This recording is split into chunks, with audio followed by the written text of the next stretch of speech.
Well, on Wednesday, President Obama is going to make his first visit during his presidency to a suburban Baltimore mosque. The trip raising some eyebrows considering that mosque apparently has extremist ties to the Muslim Brotherhood. Wow. Well, joining us now to weigh in is the founder and president of the American Islamic Forum for Democracy, Dr. Zuhdi Jasser. Thank you so much for joining us, Dr. Jasser. It's good to be with you. What do you know about this mosque? Ties to terrorism? How? Well, you know, as American Muslim, I'm just insulted. It's disgraceful that this is one of the mosques, or the mosque, that he's picked to be the first visit. The Islamic Society of Baltimore, first of all, if you go to their website, it's like a covert operation. There's no name on it. It basically has pictures of individuals but no names. They had an imam, Muhammad al-Sheikh, who was there from 83 to 89, and then another 10 years, came out of the Muslim Brotherhood in Sudan, has had online imam sermons in which he basically excused Palestinian suicide bombing. He then went in to fill in. He was the guy who took over a Dar al-Hijra mosque in Northern Virginia after Awlaki left. And I'll remind you, Awlaki is the imam that declared war in the United States, radicalized Nidal Hassan and so many other Americans against our country. So this mosque is very concerning. They are very into gender apartheid. The Imam Yasin Sheikh in 2013 has a YouTube sermon from just 2 years ago calling homosexuals basically psychological deviants, a disorder, and basically espousing a very extreme opinion about homosexuality, which I would think is that divergence from the president's position on that. Sure. Okay, so that's where he's going. The White House says he's going to meet with Muslim leaders.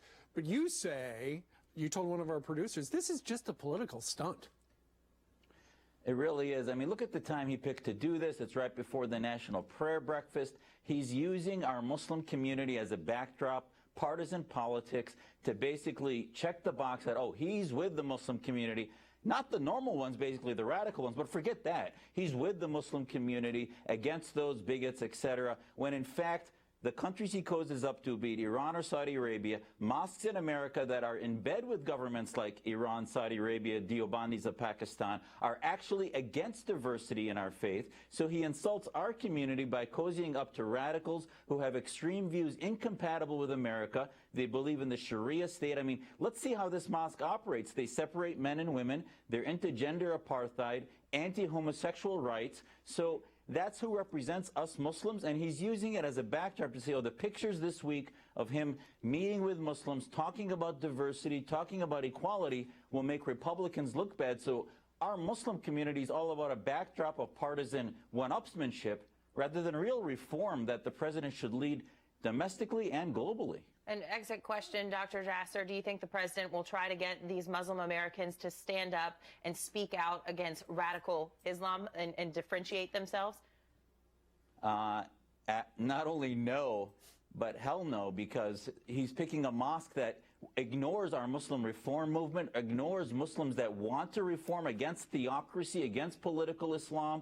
Go to their website. This is a very covered mosque that doesn't want to put forth an ideology of reform. I mean, that's not a place that this is going to happen. And historically, as I mentioned before, they are basically a radical, extreme mosque and not representative of the moderate Muslims in America. Well, he's heading that way on Wednesday. Dr. Jasser, thank you very much for joining us today from Phoenix. Appreciate it. Thank you.